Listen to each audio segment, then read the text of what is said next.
What's going on, people? Welcome to the morning show. Welcome to United View. And you know what? I was listening to that Christmas theme tune. As Yeah, I clicked the intro, I was like, wait, yeah, it is okay. Then I was like, wait, it's the there's wrong the thing. 29th. It's not. Oh no. No, it wasn't the wrong thing. It was the wrong thing What? because Oh,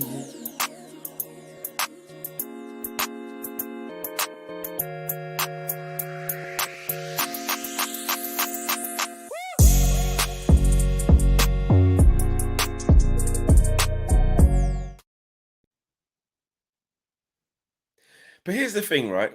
Here's the thing. In defense of what I was actually just about to say, there's only a few days left of the Christmas thing, and we really miss it for the whole year. We're like, that is one of the best remixes, you know. The Morning it View will live is. on, you know, Yeah. it will live on for a long, long time throughout the year, and Transfer View will come back. Yes. But the Christmas thing, like, we're not gonna see it for a whole nother, year. We haven't played it So that much through December because of the World Cup as well. It didn't get the you run out it see, usually does. That's part so of the it's not that problem. bad, is it? Yeah, it's not It's that not, bad. No, it's not. it's fine. It's fine. Look, we're in that weird period now where it's still festive, but Christmas is come and gone. You know, now people You're are in that focusing on in-between New bit when New Year's. Year's Isn't that weird away, in between? The tree's still you up, but don't know it's what day weird. it There's no is. presents underneath it apart from that one because you haven't seen that family member yet, and you're going, "Are we ever going to give that present? What are we going to do with that?" Yeah, That's the situation. That's the part of the year that we're in. exactly. There's still leftover food from Christmas Day that you're going, "It's pushing it at this point. It's pushing it. What do we do?" Exactly. So it's fine. Exactly. It is subscribers only chat, so make sure you guys get involved. Geordie Toon for live says, "Keep smiling, lads." I tell you what, you're gonna keep smiling as a Geordie, as a Yeah. Toon. Yeah. You lot are absolutely smashing it. But big Mm. up fans from other clubs being here as well and joining the community. John says, "Merry Christmas to you both." Thank you, John. Appreciate that. And I can't believe the Glazers won't spend in Jan. It would make the club worth more, says David. Don't worry about that, David. We will be talking about that this morning as well. Um, and Acklord says, we're screwed if we don't get a striker in January. So people are straight into it. No messing Yeah. about, mate. No messing Yeah. about, which is what we should do. We've got to talk about João Felix with this price potentially being too high. And are we going to get someone in January? And let's go deeper into what this actually means so we can get a bit of context.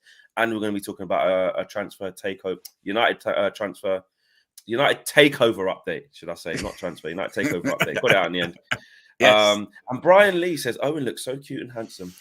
There you go. Big up, Brian. Wow. It's been a heavy Christmas. I tell you now. I was thinking that as well. Like, you know, after a few days of eating, when you wake up in the morning, you go, Yeah. I've had that. Yeah. I've had that the There last you couple go. of days. It's not Yeah. great. It's not great. And we all start with them New Year's resolutions. But let's get straight into it, Yes. man. What's going on with João Felix, man? I can't because I need to know. We need this guy. We need this guy. Yes. So yesterday, David Ornstein was on the NBC coverage of the game between Leeds and Man City. So it was a big edition of Ornhub. Do you remember that from the summer? It's 9 a.m., 29th of December. David Ornstein. Families are at home. You're turning into KG, you are. David Ornstein's been on talking about Manchester United's forward search and says the only name I'm hearing at the moment is João Felix, but that's if the numbers come down on a loan basis. Basically saying, Flex, that this whole 8 million, or I think it's like a 16 million combination of a loan fee plus the wages, that's still too high for Manchester United. So the only name that David Ornstein is hearing is João Felix, but he's basically saying, look, I'm hearing it, but I'm also hearing a lot of money. And, well, not even that much money, but United can't afford it in the same way they couldn't afford Cody Gakpo, in the same way they can't really afford anyone in January. Now, just to also steer back to what happened with Cody Gakpo and United, he continued saying, Erik ten Hag is a massive fan of Cody Gakpo, but Manchester United are focusing on a central striker for January, while United see Gakpo as primarily a wide forward. And Rob Dawson then expanded on that, saying that United did not lodge an official bid for Cody Gakpo because they could not match the financial package offered by Liverpool. Ten Hag has told United he is frustrated they could not secure the signing of Gakpo, but remains hopeful for a short-term replacement for Cristiano Ronaldo can be found in January. So basically, and finally, actually as well, this is the bit where I roll my eyes, but Alvaro Morata remains an option for Man United. Always. If he's one of them who can always linger about. If any, let me tell you something about Alvaro Morata. Yeah, if any club has a little bit of discontent and needs like a little short-term fix, I'll do it. I'll do it. Mm, Do you know what I mean? I'll do it. yeah. Um, But the Felix bit, right. the Felix bit basically is that's the name that's been put out there. But at the same time, it's also the name that's too much. I'll be honest, Flex. I've done a complete about face on this in January. I don't think we're getting anyone now. I don't think we're getting anyone. Yeah. I can see why you say that. Ed T says, Flex, we don't need Felix. We have Bruno, unless you're trying to turn Bruno into an 8 like he played for Portugal, or right wing like Eric Ten Hag has played him recently. I think if we did get him, Ed, just on that, I don't think it has to hamper Bruno. You know, I don't think it does. I think he can play as a 9. He can play across the front, and he can play just off the front. That's where João Felix can play. You know, we were in for Gakpo, and he's a predominantly left winger, and we all kind of wanted him, and Eric Ten Hag wanted him. You know, João Felix played left wing pretty much all tournament for Portugal, with Bruno just behind, or Bruno in midfield 3 on the right of it. But yeah, I think it can work. I don't think it necessarily has to destroy Bruno. But let's get back to what Owen's basically just saying about we won't get anyone. You know, after the Cody Gakpo thing, you know, you go through your emotions and you're like, right, we didn't get this guy. It's embarrassing. Liverpool fans are laughing at us. I literally do have Liverpool friends as well, who actually are laughing because they don't really know who he is, didn't really care. Yeah. My friend, he put on his Instagram, just funny because Man United wanted him. Doesn't even really, he said, I watched him a couple of times in the World Cup, but I've never really watched him. I got those messages too. Yeah. You know, when you got the ones that just go Gakpo, then that's all they say, and you go, yeah, don't want to talk it's about yeah. so when it was like it was a big song and dance for us for every day. Oh yeah, we're gonna, you know, and they just. I spoke about him kid, then? for hours. Okay. For hours, Yeah. I've wasted hours of my life talking about, you know, relationships, talking about agents, talking about we wanted him in the summer, and then he goes to Liverpool in 5 minutes. 5 minutes, exactly. 5 minutes. So you go through that, yeah, but then you know, and then you see what David Ornstein's saying there, and you look at the position the club is in, right? Although it is frustrating, right? And hear me out on this. Although it's frustrating, although it's damn right wrong as well, because the club should never be in this position. Mm-hmm. But we know what the Glazers have done. We know how they've run the club for, you know, what is it? Best part of what? 15 years, is it? How long it is? 15 years. 17, something, whatever it is. Yeah. Longer. We know how they've run the club, and especially in recent times when the club is starting to rot to its core, right? We're acutely aware of the constraints on that and what they're not willing to do, even when they're not going to sell the club and they don't want out. They're reluctant to do this sort of thing. And I think about it and I go, well, we've got a reserve kitty of like 20 odd million. Like, of course we're not going to buy anyone. And then, of course, and this is not me letting the Glazers off the hook. It's just me going, okay, let me just understand the situation. And that's why I'm not going to get too angry, because I'm like, the Glazers are on their way out. They don't spend money anyway. They never want to spend their own money. And whilst they're trying to sell this football club, they ain't going to take even more out of it. They didn't even take dividends this year. Do you understand? They're selling it for a reason. That's the point. Didn't even take dividends. They didn't take dividends, and they're selling it for a reason. The fact we're up for sale is the smoking gun. That basically, I mean, and also they put out the financials in the quarterly earnings reports. We've got no money. We don't have any money. It's not there. Your point, and I think this is the right thing to do from a United fan's point of view. Yes, we can be frustrated. Yes, we can be annoyed that we're not doing business in January. And you can absolutely, and I'm annoyed at the situation that we 100%. find ourselves in. You find yourselves in the situation where we can't spend in January because there's no money. But you also have to taper expectations and go, okay, I need to just tell myself now then, we ain't doing any business. We just have to hold this. There is no point in me getting my hopes up and then getting annoyed later on when we don't do business, because in the back of my head, I knew we're not going to do any business because 100%. we're not. We don't have any money. So I think you can be annoyed at the situation and say they've bled us dry, they've leached the blood from the club. Absolutely fair. That's the reason they're selling the club, because there is no more money to be made. They have to put their hand in their pocket and invest in things. They don't want to do that anyway. They're cashing in their chips. They've come away from the poker table is what they're doing at this point. But that means January, we ain't going to get anyone. And the annoying thing is that there are situations that are presenting themselves where if we did have money, you'd go, tell you what, we could get Cody Gakpo, we could get João Felix, and we could push on. and we could push Yeah. on for the remainder of the season. Yeah. But unfortunately, it's come to the point that everyone knew was coming, where the cash cow has been bled dry. And as I've said before, if you told me in the summer, January, one more Glazer window, or basically this season, 2 more Glazer windows, the summer one and the January one, and then the Glazers would be gone. Ultimately, long term, you'd say, absolutely, I'll take it. It's just annoying when you live it. It's annoying when you live through it.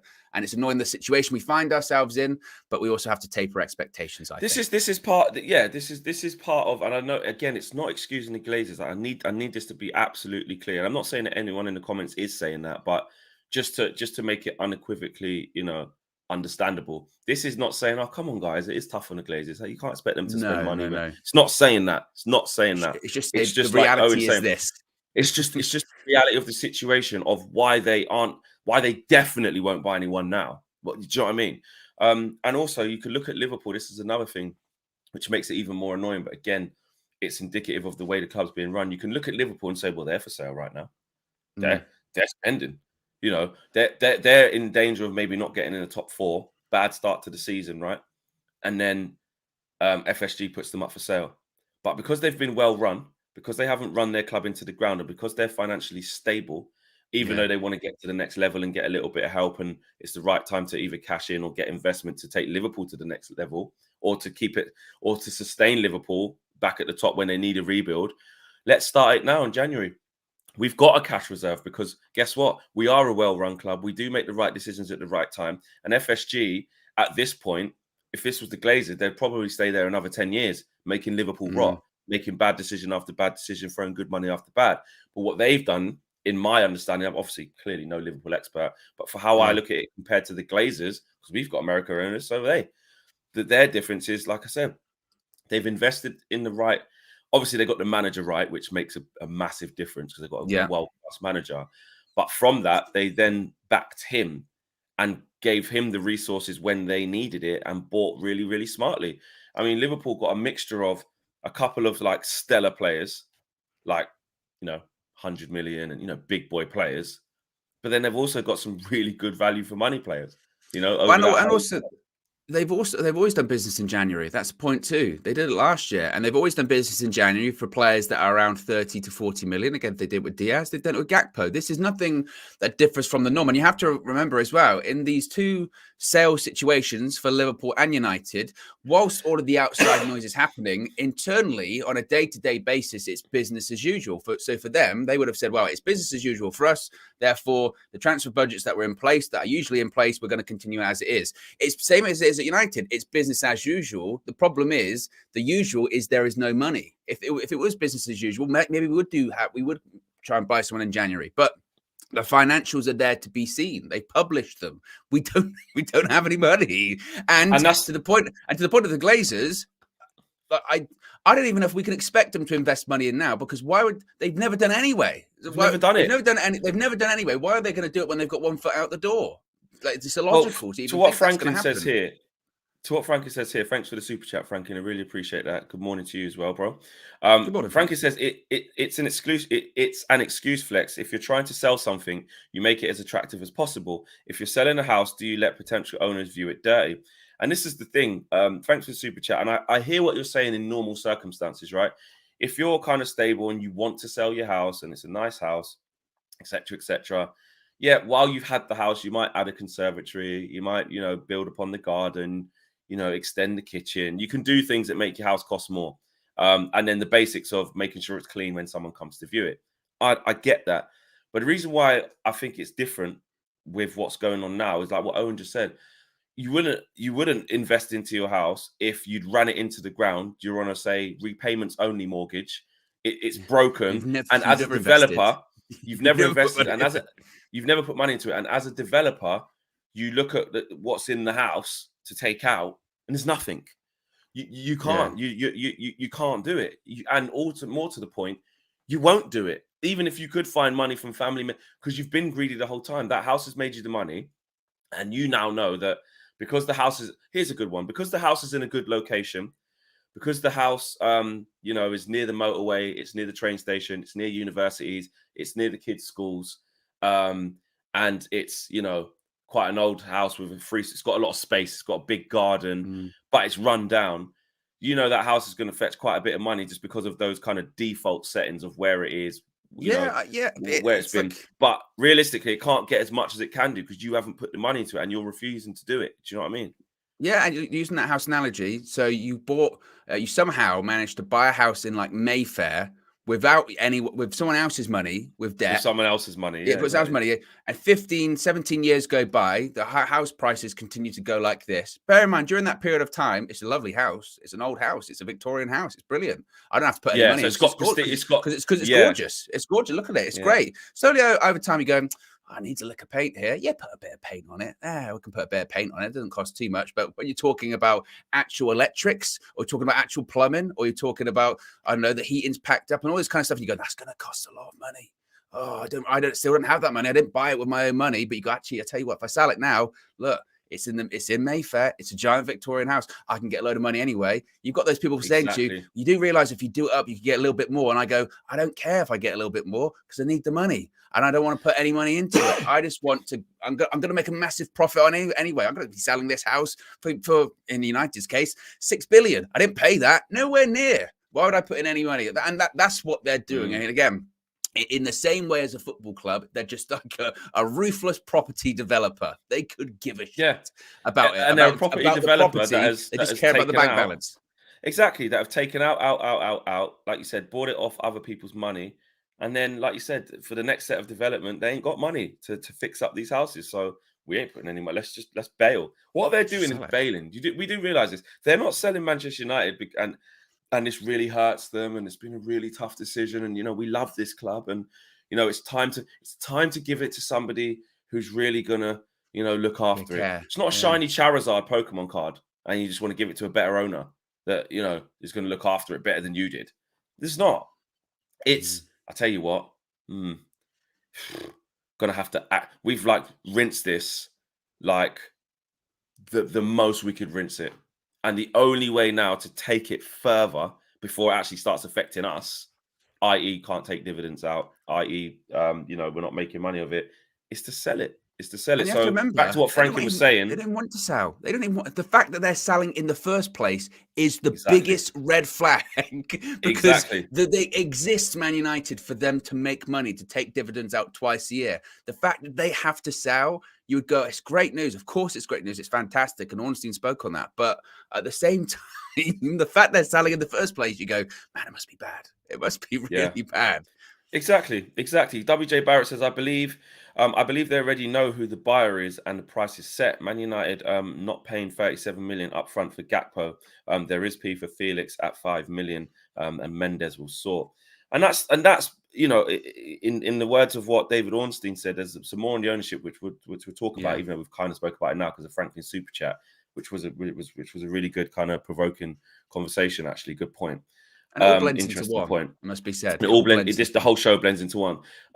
But with what he said on João Felix, you know, that bit there of, you know, basically the loan fee needs to come down, and then you get a few reports saying, you know, Mendes will try and make this happen, and etc. etc.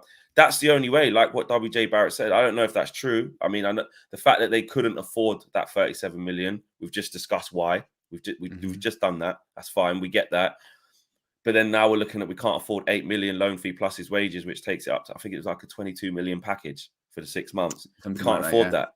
So we need to get that down as well. Hopefully there is a plan for that, because we need a short-term solution. Because now the only thing that can happen, like Owen was saying, is that the likeliness of getting nobody, that's which hurts, but that's a real reality, a real strong reality, or some random, like really random cheap option. Yeah, where we can't even if you was to say put 5 names in the hat of what that cheap random option could look like, you probably couldn't even do it, because you just, you know, it'd just be so far left or so far right that you just did not see it coming. You know, just quickly before you carry on there, we've got 860 watching, nearly 1,000. Let's try and get to 1,000. That'd be nice for a morning show. And likes wise, we have got 110. So let's see what we could do with that, guys. I know it's a big show, important show. We're all quite annoyed and concerned with this transfer stuff, so we're all kind of jumping straight in and getting involved in the chat and getting involved with ourselves and just watching. But if we could smash a like on the video, that would be wicked. And tell a friend, share the video, and see if we get to 1,000 watching whilst we're live. I'm sure we can do that. We can do it. Actually, You just can quickly, do it. Owen. And FTSN, Colin says, we all need to keep our heads up during this tough period. Agreed. A friend with an individual who is helping with the takeover, he has told me it's weeks away. A little bit of an exclusive there from FTSM. But onto that, Owen. Technically it is. Technically it is weeks away because it's been, it's been reported for the last few weeks that the Rain Group, which is the banking group that's facilitating this takeover, wants it done by the first quarter of 2023. So that would say that, it is weeks away. Ornstein also spoke about that yesterday when he was on NBC, saying, quote, you will need to watch this space on a takeover because it could be coming very soon and it will be a seismic moment in the history of Manchester United. Now, when he said that got the social media bugs very excited last night, because when he said, oh, it's coming very soon and it's going to be a seismic moment. And first of all, it is going to be a seismic moment because, the club's changing hands, different owner. There's only been a few in the history of Manchester United. So it's going to be a seismic moment, clearly, in the history of the club. But I think some people got a bit excited when they heard very soon, and he did have to kind of sort of backtrack on that slightly. Ornstein basically said, when I said very soon, I meant basically in line with all of the other reports saying first quarter 2023, etc., etc., etc. Because again, the Glazers want to sell quickly, and it's going to happen, I think, more quickly than any of us thought. I mean, first quarter, we're saying within the next 3-ish months, something could happen. And frankly, we could know actually that who that person is, who that group is, maybe in the next month or so. It could happen that quickly. And then obviously all the sort of legalities and dotting the I's, crossing the T's and all the due diligence takes place until the summer. But the point is that this could happen very quickly, which is very significant. But it just means that, again, when thinking of January in mind, when you're this close to a takeover, it's even more apparent that nothing is going to happen in terms of transfers. Exactly. And even Ten Hag himself, he's been saying these quotes, hasn't he, Flex? He goes, I believe we have a squad that can compete. In the same vein, he goes, we're looking for a striker. He then backtracks and goes, but I think we've got a squad that can compete. Because I think every manager's got to do that. He knows. Every man, he knows. You can't publicly, I know Pep does it, but it's a bit different. You can't just rinse your players in public. I know there's we want to see managers say it as it is and go against the Glazers and, tell them that we're a depleted squad and we ain't got nothing. But at the end of the day, when you've got to work with 24 guys every day who are already there and you want them to run through brick walls for you, you can't kind of discredit them and make them feel like they're not good enough in public, But yeah, with the takeover, I mean, it's also about getting our heads and brain into gear, which is quite hard to do because we're in a January transfer window and we're going to see other teams kick on. So that's going to hurt. So, you're seeing Liverpool below us who are spending. You're seeing Chelsea who got new owners and a new manager who are spending, albeit they're spending for the summer, but they're spending already. That you can tell they're putting things in place for Potter to be successful or give him the best shot at that if he lasts. I think they'll get someone in. They'll try and get someone in. They'll do something, Pulisic might go somewhere else and then they swap people around or whatever, right? You're seeing Arsenal who are in a big title race, and for them, it's like they've had these years of if we would have just kicked on in January, we could have done X, Y, Z. And they must, and they will. They will. It's their best chance. You're seeing Newcastle, a fourth team. You see Newcastle go, I'll tell you what, if we just keep doing this, you never know. Arsenal, this can sound crazy, yeah? And it could be beyond the realms, but Arsenal could slip up a couple times. City catch them a little bit and Newcastle just keep winning. Newcastle could say we're in the title race too. If two results heard just some happen, people saying, they're good. It feels very Leicesterish, but it's not even Leicesterish because they've got a shit ton of money. They've actually got, exactly.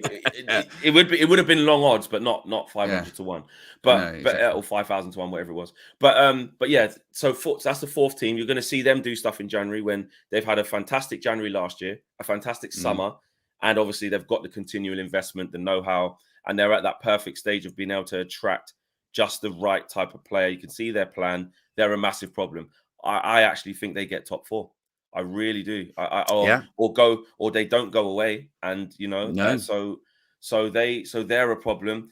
And then Man City, which at any moment they can pull the trigger on some unheard of kid that we don't know, bring him in January, And they don't he's need just to. wicked, If they don't do any and they business don't in need January, they to. go, it wasn't there. It wasn't there for us. That's it. Exactly. Or they just bring through some kids that they've been doing recently who are just going to slot in seamlessly. So those are there's 5 teams in and around us, right, that are spending, and we're in this position where we're so fixated on that because actually look at us. I mean, that graphic of how many wins was it was it 14 out of 21 games wins? Something was like it? that, yeah. That graphic? Since the loss Something really, against City, against the loss against City, we've lost one match, which was the Villa match. But apart from that, they've all been wins or draws. Majority being wins. It was very, very impressive for United. So we're exactly. And then we see ourselves 1 point off Tottenham with a game in hand, 1 point off fourth with a game in hand, which for us where what we want to achieve, and with the things we've had to contend with the Ronaldo situation, with no Martial, etc., new manager, new style of play. We're really pleased with that. And we're saying, don't fall behind the pack. We've got to get top 4. One defeat in But 14. back to my point. Sorry. Say that again. It was 1 defeat in 14. 1 defeat in 14. So, that's brilliant. That's the sort of form that we want to see. And Old Trafford becoming a little bit more sturdy, not in structure and investment. I mean, like performances on the pitch because it's still leaking.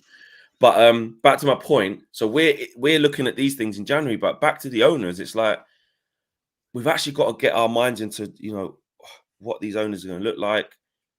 Who could it potentially be? I think the Jim Ratcliffe thing, I don't get the energy from that. Yeah. I think this thing of like, obviously we had the Glazers so long, the want for us to want somebody who cares about the club as much as us, to hear how it's so refreshing to hear of a United fan that could buy this club, But I'm telling you, any person with £6 billion or 5 billion, whatever it is going to be to buy this club, or anybody who can raise that, their primary, objective of doing it is not going to be because I just love this club. It's almost not their primary motivation. Their primary motivation is going to be they're a business person, but I also love football and this is an amazing project and the United fans deserve better than this and all these things. I just don't think the main motivating factor is going to be what we want it to be, which is okay though. As long as the balance, I don't think it will. You say that though. I think that, and again, you are right to an extent. It obviously depends who buys the club, but I just think the Glazers, they're so sort of atypical when it comes to modern football ownership with these consortiums or these state-backed options, whereby for a lot of people, obviously they want to make money, but for a lot of owners, they do want to have the best footballing team in the world that's winning lots of stuff. They do want that. If anything, it's crazy to think that a club of the size of Manchester United has got owners that don't care about winning at all. Football's secondary. How much money can we take out? But you look at the owners of City, obviously, they want to have the best football club in the world. They want to win the Champions League. You look at obviously now Newcastle, they want to win things. They want to develop that project into being the best club in the world. Arsenal, they want to end, not winning a Premier League for 15 years, something like that. You look at even Liverpool, the ownership. I know they criticize their ownership and some say FSG out and all that kind of stuff, but clearly that ownership model is obsessed with winning stuff because they've won trophies over the last 5-6 years. They've won Champions Leagues, Premier Leagues. You look at obviously Chelsea coming in. That they're also obsessed. Well, Todd Bowley's, of course, he's spending a shit ton of money, but trying to win all the trophies. So I think you're right. I think that depending on who buys the club, they're going to have varying levels of what they want to get out of it. I think that, for instance, say it was, I mean, they've said Dubai, haven't they, before? If it was Dubai, I'm not sure how genuinely concerned they would be of, I tell you what, we've got to make loads of money here. I think they would be more like, no, we've got to have, because they want to compete with other ownership in that region as well. They want to say, no, Man City aren't the best. We want to have the best football club in the world. No, PSG aren't the best. No, we're winning the Champions League, stuff like that. Now, when it comes to Jim Ratcliffe, you would hope, as a United fan, his primary focus would be, winning things and being competitive. And he said, I saw a quote and he said, it's annoying that I have to go down the pub with my mates and say how rubbish United are and all that kind of stuff. But at the same time, and we spoke about this before, when we're talking about numbers this big, even Sir Jim, you go, maybe is that too much? Maybe is that too much? Also, we can't rule out like a consortium as well, like a group of people, who want to get that money together amongst themselves. And we've got because FSG are a group, aren't they? Yeah, and same with the Chelsea, same with the Chelsea Fenway ownership. Sports Group, what they call? Yeah, Fenway Sports Group, and same with Chelsea as a consortium. The people that support Bournemouth, they're a consortium as well. Saudi Arabia, the Newcastle owners. It's not just one. Yeah, it's not like partial Sheikh ownership. Mansour City, is it? No. Do you know what I mean? Exactly. So also we can't rule that out as well. And like you can't. And you know, I think that fairy tale of a United fan with a spare 4 or 5 billion quid, saying I'm just going to put the club first at every single thing. Yeah, exactly. That's what he's. Do you know what I mean? And then, like I was saying, I spoke to some people in Qatar. That's one thing, is getting the club at that price. It might not be 6 billion. It might be 4.8, or it might be 5.2. Whatever it ends up being, right? To then have the strategy and the structure and the deep pockets to make, because we want them to have that, to then go with the investment after that, because that's just what it's going to cost to just attain the club in its current form. You then need to know, that there's X amount of billions after that to redevelop the training ground, continue investment on the pitch, sort the women's team out, put some more investment into that, training ground facilities, structure around Old Trafford, all these kind of things, So, I think another good thing, in a weird way, which it's a good thing, but hopefully it's not a bad thing, is seeing the example that just went before them, and that's all we can only hope for that. We can't guarantee it, that the new owners go, flipping heck, man, I don't want to be remembered like those guys. Flipping heck, the United fans will revolt. Like, if we go in there and do something similar to what they've done, they're gonna give us the benefit of doubt at the beginning. There should be probably a celebration when they actually leave, like a march and an actual celebration. But it's going to be jubilant scenes when the Glazers actually officially hand over, and whoever takes it over will get lauded. Like, at the beginning, like, everyone will be behind it. With it actually. Within reason, actually, because again, it shouldn't be a case. It shouldn't be a case of doing the bare minimum because you go, well, it's a little bit better than last time. It should be just because they're new. Just because they're new. Should be standards here. Yeah, but we won't know what the standard is straight away. So what I'm saying is just the joy of the Glazers not being there, and it would be quite exciting at the beginning to see what they do, because, like you said, like with a new manager, with a new player, with a new anything, you have to allow the time to elapse to start making judgments, right? Yeah. And it's not just going to be one window. It's not just going to be two. It's over the period of time to see what the plans are, because they're going to come with a dossier. And in the first interview, they may say, we want to be more vocal than the Glazers ever were. So let's, be ever present. Let's do in-house interviews. Let's really be front center. Let's be at the games. It's going to be a different feel, right? But ultimately, we won't be able to judge until we see action. Till we see, That's good. I mean, it's not as simple as just taking over, is it? As we've said before, it's not just money. It's strategy and it's plan. Whoever buys the club can't be like, okay, got it. I've got Man United. Glazers ran it terribly. I'm just going to not do too much, but that surely it'll be better than nothing. You go, no, because again, there's a lot of investment in the Premier League. Instantly. Yeah, there's a lot of investment in the Premier League, and again, you need strategy, because we're like a decade behind in terms of facilities and quality in terms of Manchester City. And if we have to find a way to catch up, like a decade's worth of, in this case, the Glazers, sort of 15 plus years of mismanagement, and somehow try and overtake them, whilst during this period of time, City are going to continue being City. They're going to continue spending. They're going to continue investing. If anything, if Manchester City were wise, they would see Man United and see who those new owners are. And to be honest, considering the circles that they move in, they probably already know who it probably is going to be. They would see that and they go, right, we're ramping up our investment even more, because we know that the ownership across the city might start actually spending some money now, might start investing. If I'm City, I'll go, right, let's really dig deep into the pockets now. This could get crazy. This could get crazy. Let's get through some super chats and some members chats as well. People who are members of the UV club. Obviously, you get your priority chat, you get your emojis, you get your exclusive raw content, which the next one, by the way, well, actually, we're a little bit behind, but the one that we done yesterday was the future one with Marcel. Honestly, he's just unbelievable. But yeah, let's do that really quickly before we carry on the conversation. WJ Barrett, thanks for the super chat, bro. Big up to you. He's been a member for 6 months as well, so big up WJ Barrett for the continued support. He says Arsenal are buying Mudryk, Chelsea are buying Fernandes, so we have a clear run at Felix. I don't know about clear run. But I see what you're getting at. That's the reason Mendes has offered him to us. Glory, glory, United View. And Nick says, thank you for the super chat, Nick. Nick says, buying players, we should be focusing on selling the likes of Jones, Donny, Tuanzebe, etc., to create some funds. We've always been horrible at selling. We have. And I don't think those things are going to change now. I think that's a summer thing. That's a summer thing. But you're right. If we could have raised a little bit more cash, then it would have helped. But I can't see it, Nick. To be honest with you, I can't. VK says, Owen, as I've mentioned, am I involved with a group? I'm involved with a group looking to buy Old Trafford and lease him back to Glazers on a 30-year block. Worst thing to happen, says VK. And some of the members' chats. Kristen says, I need a 5-year plan and back Eric Ten Hag.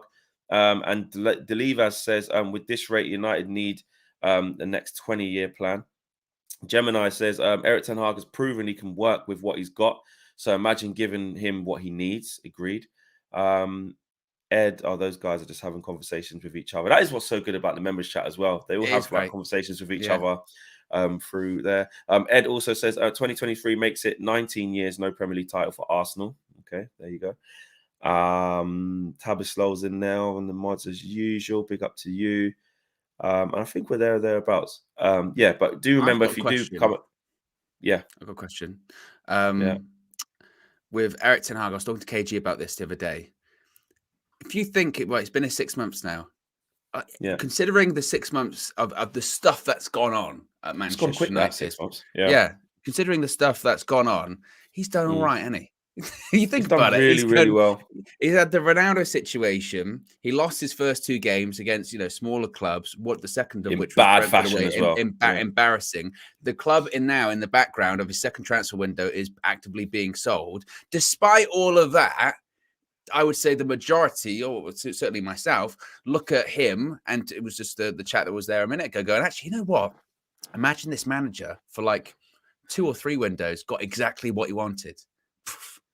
Which we obviously want to be the next step, and it's indicative of how good a manager he is.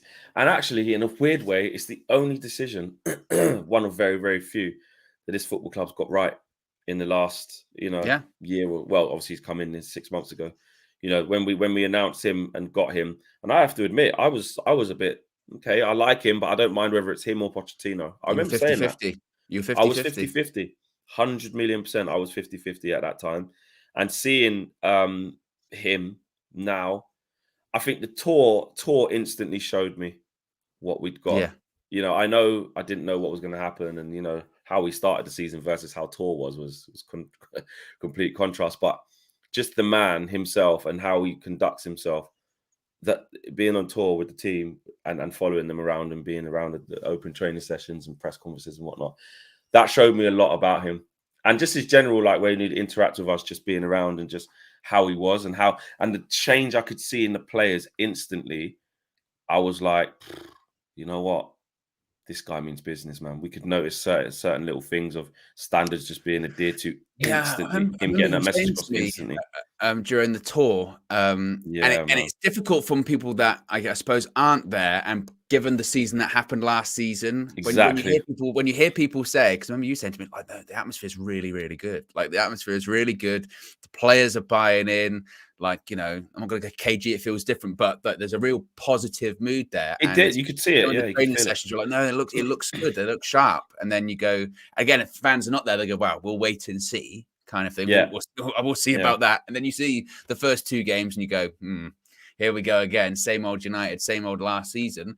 But I think his reaction just from that in general, and we said it during the time, didn't we? That Brentford game would be so pivotal. When people talk about Eric Ten Hag's tenure at Manchester United, and plenty of it is still yet to be written, but they will look towards that Brentford game as the real pivotal point of, okay, right, enough's enough. The slide from United from last season, those standards, enough. Stop. Okay. I'm reevaluating things, and got him in on the hottest day of the year, ran him into the ground. Sports scientists said, you can't do that. You can't run him. And Eric Ten Hag said, not only am I going to run him, I'm running with him, with my bald head and all. I'm going to get sunburnt there doing it.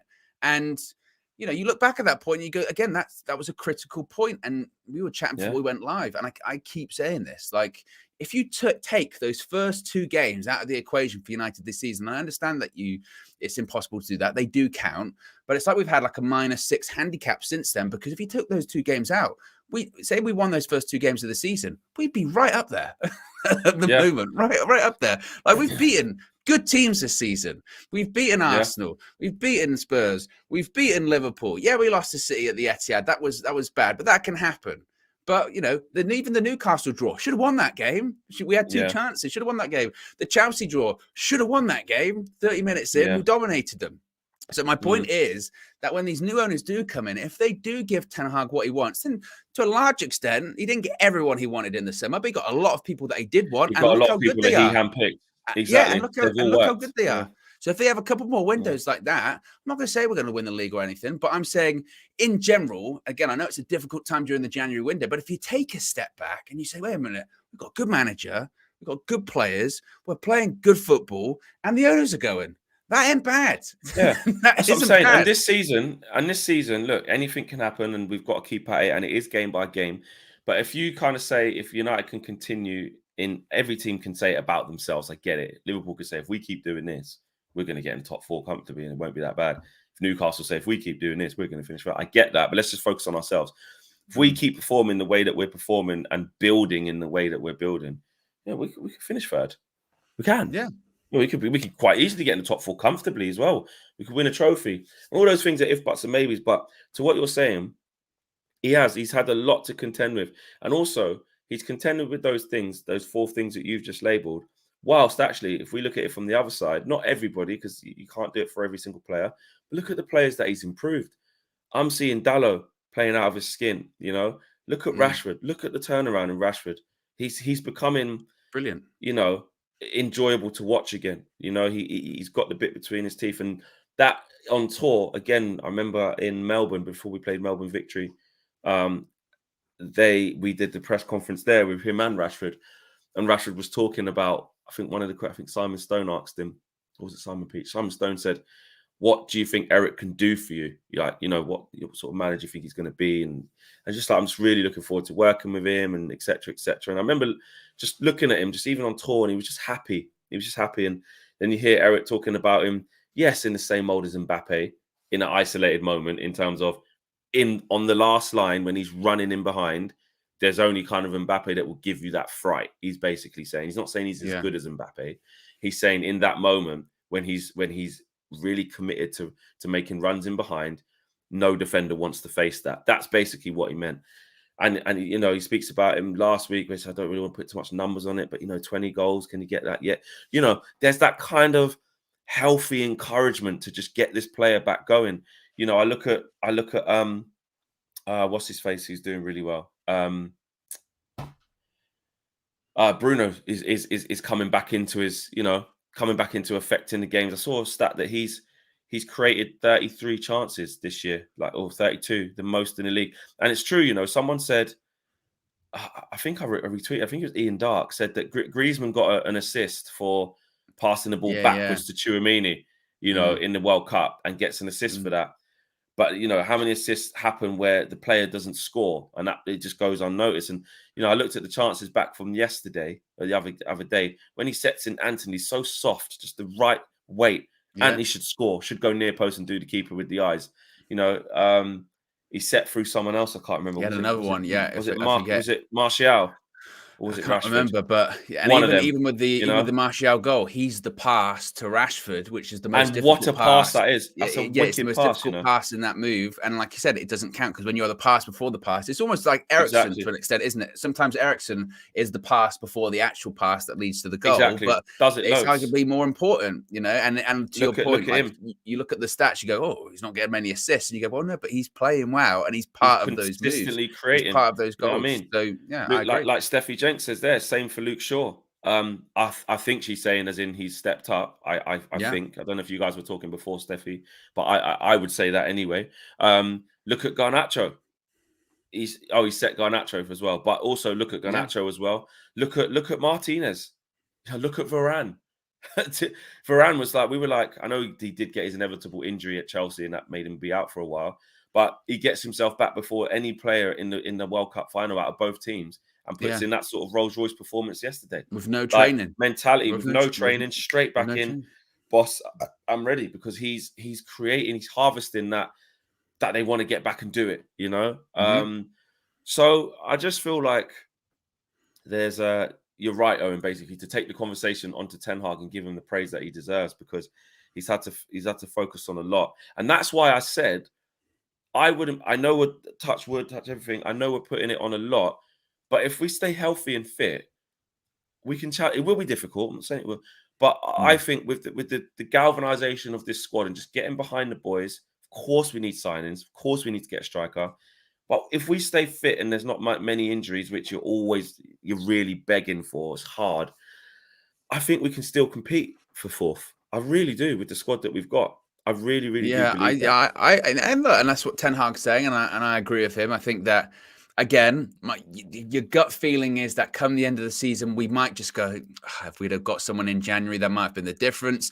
But at the same time, as I keep stressing, I do think it's really important to temper expectations and maybe just have the mindset of, we're probably not going to sign anyone in January. That's annoying. That is annoying when we're seeing, like what you said earlier on, clubs around us actively improving themselves. But we almost have to temper our expectations that that's not going to happen. We don't have to be happy about it, but we also have to be real. Like, I'm seeing stuff going, United are going to be involved with Enzo Fernandez. We ain't. No. The guy's worth like over 100 million. It's stuff like that's when you have to go, no. We're not. We couldn't get Cody Gakpo for 36, 37. We're debating whether we can get João Felix for a package of like 20, involving a loan fee that's like 8 million plus his wages. The Ronaldo money, I know people are saying, where's the Ronaldo money gone? It's like when you put money into your account, but you're already in overdraft. It just vanishes. It's just gone. Tabasol says we won't get top four. And AA Sakis says we are still fragile away from home, hence why I'm less confident. We are a little bit fragile away from home, there's been some decent performances where we've dug in and just got out with the 1-0 wins. There's also been, the likes of Villa, the likes of Brentford, and the likes of, obviously, City. The Villa one.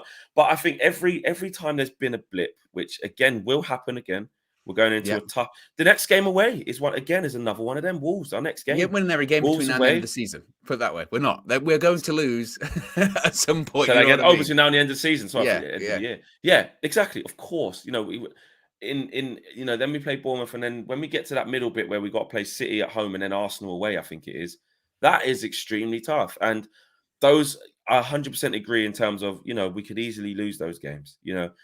I just think as long as we get to the end of the season, there is continual progression in what we're trying to do, in our style of play and the confidence. But those measuring sticks are going to be out as well when we do play those big games. When we play City at home, can we put a dent in them after what they did to us at their place? Can we show up? Away at Arsenal, I usually don't fancy that at the best of times. I hate going there. With us and them recently, it's been whoever's at home wins.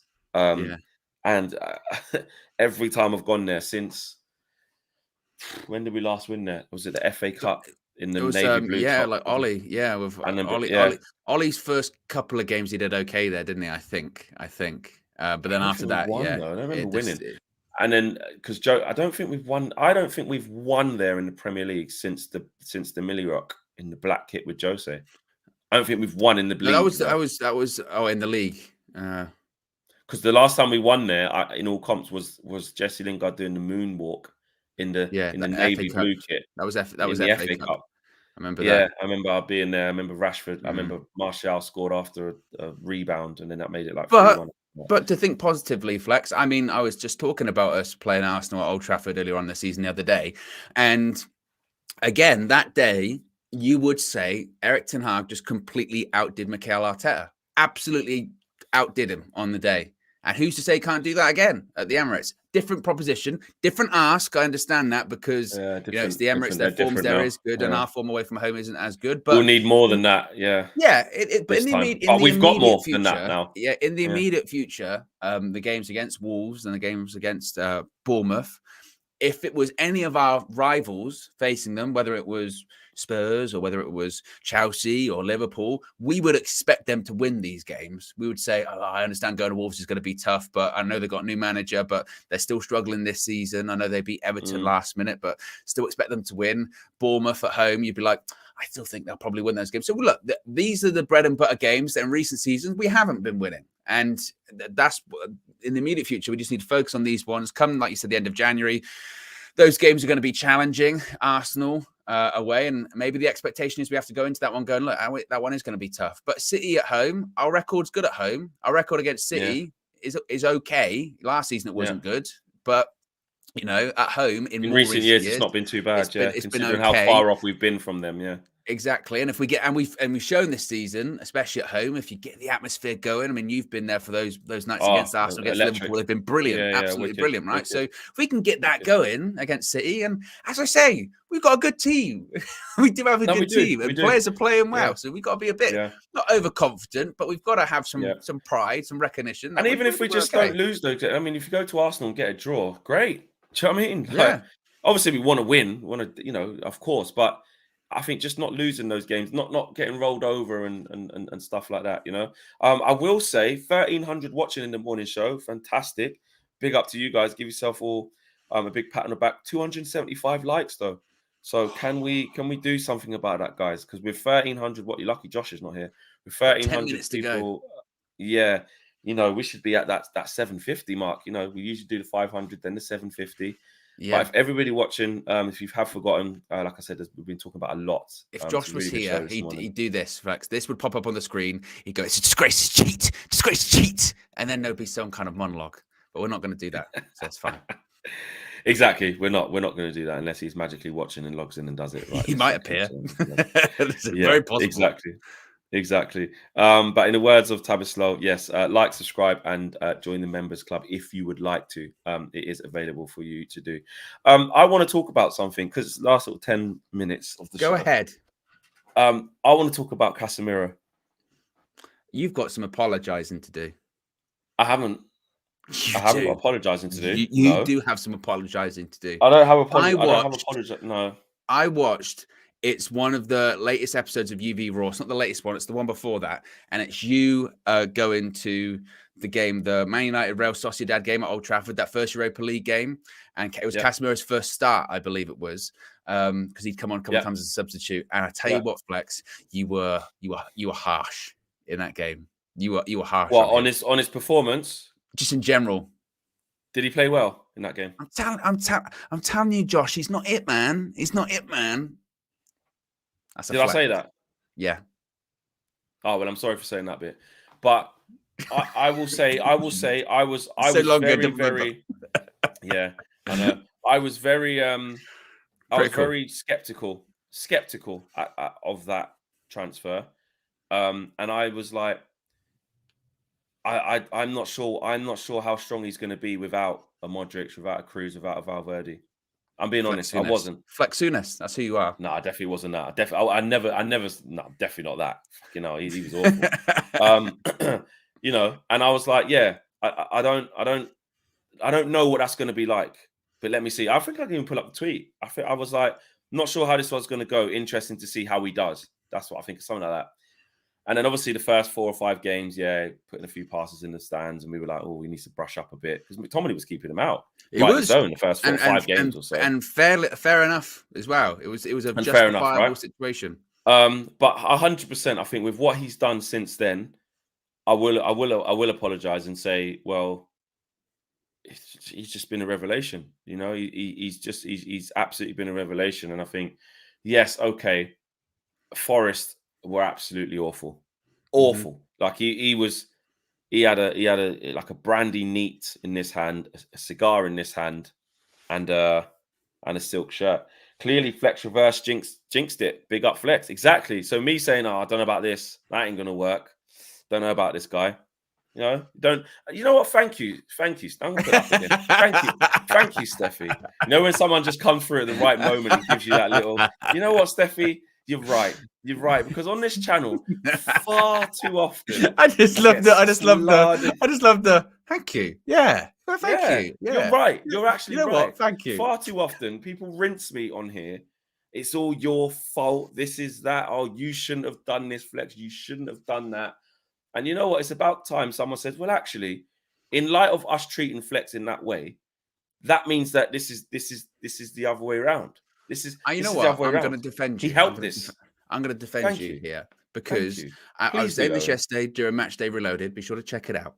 That the Yeah. reason I think there was an element of some skepticism towards Casemiro is, let's be honest, we've had our fingers burnt before with this kind of transfer of players that have had a glittering career, a successful career, other big clubs, Real Madrid or Bayern Munich, and then they come to United and we go, we've got a great player. Look at them. We've got this name. They've come to United and look at what they've achieved in their career. And it doesn't really work out most of the time, does it? In more recent years, it hasn't worked out. And they have only come for the money. They have only come because they're in decline. The club that they were previously at decided to let them go because they knew they were in decline or they knew they were injury ridden. But Casemiro is a different proposition because clearly Real Madrid, and the thing is, we heard these reports in the summer, didn't we? But I guess we just chose not to believe them, that this was a guy that he just wanted a different challenge. And he saw the players coming in at Real Madrid. He saw Camavinga, he saw Tchouaméni, and he went, oh, clearly they're going in a different direction. I still have got a lot to offer. He still would have played, but he still would have played. But he was like, I want a different challenge. I want to go to a different club. And the impressive thing is, he could have gone to a club that was more successful currently. He could have gone to a more successful club. He went, no,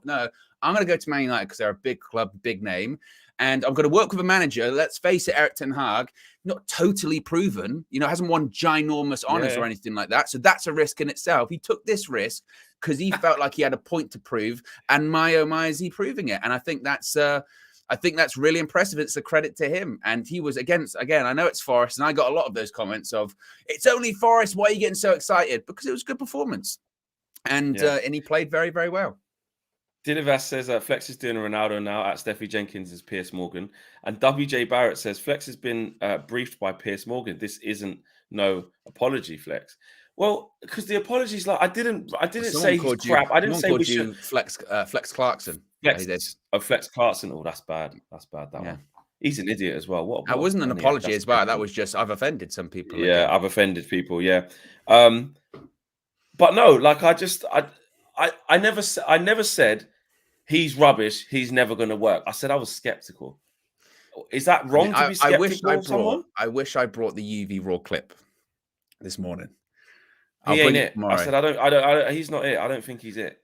I said that, didn't I? You were very. So basically, I need to apologize for having the wrong opinion at the start.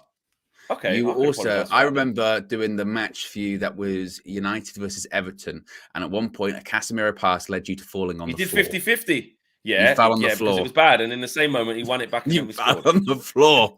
You were critical. The Fleck agenda was very real. But I will credit you for holding your hands up this morning and saying, "Not really, I was wrong." Going, he's playing very well. He is, man. Exactly, and not really. I was fully wrong. I was Lexi Sunak. You're going to apologize. He's playing very well. Yeah, he is. He's been a breath of fresh air. And are you going to apologize, though, Flex? You going to apologize?